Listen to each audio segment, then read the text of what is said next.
ಜಗದೀಪ್ ಧನ್ಕರ್ ರಾಜೀನಾಮೆಗೆ ಕಾರಣವಾದ ಅಂಶಗಳ ಬಗ್ಗೆ ದೆಹಲಿಯಿಂದ ಬಂದ ಸುದ್ದಿಯನ್ನು ನೋಡಿದ್ರಿ. ದೆಹಲಿಯದ್ದೇ ಇನ್ನೊಂದು ಸುದ್ದಿ. ಬಿಹಾರದಲ್ಲಿ ಎಲೆಕ್ಷನ್ ಕಮಿಷನ್ನು ಅಕ್ಟೋಬರ್ನಲ್ಲಿ ಎಲೆಕ್ಷನ್ ಇದೆ. ಆಗಸ್ಟ್ ತಿಂಗಳ ಮೊದಲ ವಾರದಲ್ಲೇ ಮತದಾರರ ಪಟ್ಟಿಯ ಆಮೂಲಾಗ್ರ ಪರಿಷ್ಕರಣೆಗೆ ನಿಂತ್ಕೊಂಡಿದೆ. ಇದು ಎಲೆಕ್ಷನ್ನಲ್ಲಿ ಮೋಸ ಮಾಡುವ ಉದ್ದೇಶವನ್ನು ಹೊಂದಿದೆ ಅಂತ ಕಾಂಗ್ರೆಸ್ ಸೇರಿದಂತೆ ವಿಪಕ್ಷಗಳು ಆರೋಪಿಸ್ತಾ ಇದ್ದಾವೆ.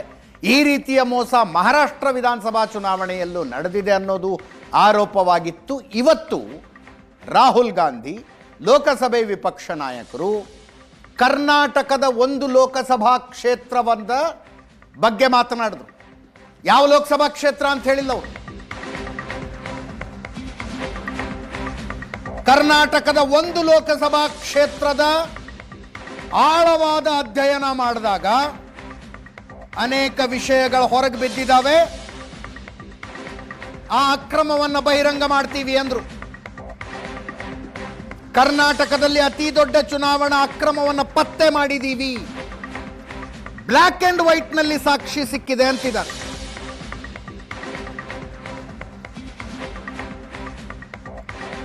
ಹೊಸ ಮತದಾರರು ಎಲ್ಲಿಂದ ಬರ್ತಾರೆ ಅನ್ನೋದು ಗೊತ್ತಾಗಿದೆ.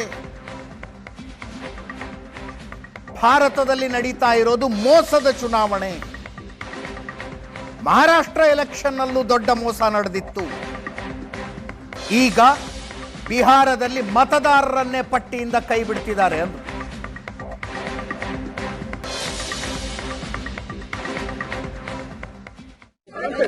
सिर्फ 52 लाख की बात नहीं है, सिर्फ बिहार की बात नहीं है.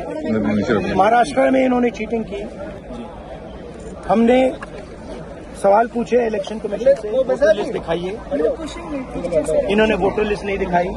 हमने कहा कि वीडियोग्राफी दिखा दीजिए. वीडियोग्राफी का कानून बदल दिया. 1 करोड़ नए वोटर्स आए थे महाराष्ट्र में और इलेक्शन चोरी किया. कर्नाटक में हमने रिसर्च की है थोड़ी. कर्नाटक में हमने भयंकर चोरी पकड़ी है. मैं ब्लैक एंड व्हाइट में आपको दिखाऊंगा, इलेक्शन कमीशन को दिखाऊंगा. ठीक है, ब्लैक एंड व्हाइट में कि कैसे चोरी की जाती है, कहां की जाती है. कर्नाटक में ब्लैक एंड व्हाइट में है हमारे हाथ में. ठीक है, ब्लैक एंड व्हाइट. ये लोकसभा, ठीक है, और यही काम इनको पता लग गया है. इनका जो गेम हम समझ गए हैं. ये लोकसभा चुनाव की बात है. ये लोकसभा चुनाव की बात है.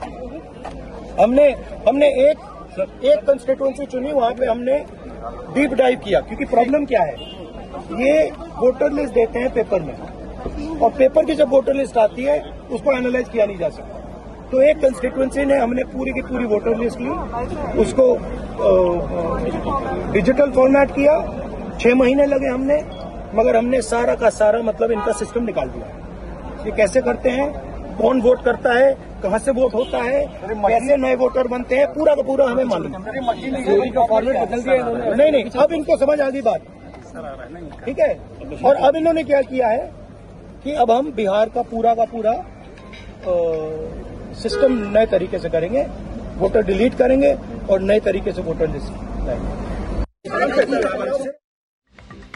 ಲೋಕಸಭೆ ವಿಪಕ್ಷ ನಾಯಕ ರಾಹುಲ್ ಗಾಂಧಿ ಅವರು ಬಹಳ ಕಾನ್ಫಿಡೆಂಟ್ ಆಗಿ ಹೇಳ್ತಾ ಇದ್ದಾರೆ, ಕರ್ನಾಟಕದ ಒಂದು ಲೋಕಸಭಾ ಕ್ಷೇತ್ರದ ಮತದಾನದ ವಿಷಯದಲ್ಲಿ ಡೀಪ್ ಡೈವ್ ಮಾಡಿದಾಗ ಬ್ಲ್ಯಾಕ್ ಅಂಡ್ ವೈಟ್ ನಲ್ಲಿ ಮೋಸ ಸಿಕ್ಕಾಕೊಂಡಿದೆ ಅಂತ ಹೇಳ್ತಾ ಇದ್ದಾರೆ.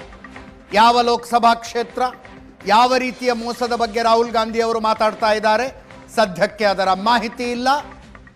ಅವರು ಎಲೆಕ್ಷನ್ ಕಮಿಷನ್ಗೆ ಎಲ್ಲ ಸಾಕ್ಷ್ಯಗಳ ಸಮೇತ ದೂರು ಕೊಟ್ಟಿದ್ದಾರಂತೆ. ಅದು ಏನು ಕಂಪ್ಲೇಂಟು ಅನ್ನೋದನ್ನು ಆದಷ್ಟು ಬೇಗ ಸಾರ್ವಜನಿಕಗೊಳಿಸಿದರೆ ಸಾರ್ವಜನಿಕವಾಗಿ ಚರ್ಚೆ ಮಾಡೋದಕ್ಕೆ ಸುಲಭ ಆಗತ್ತೆ.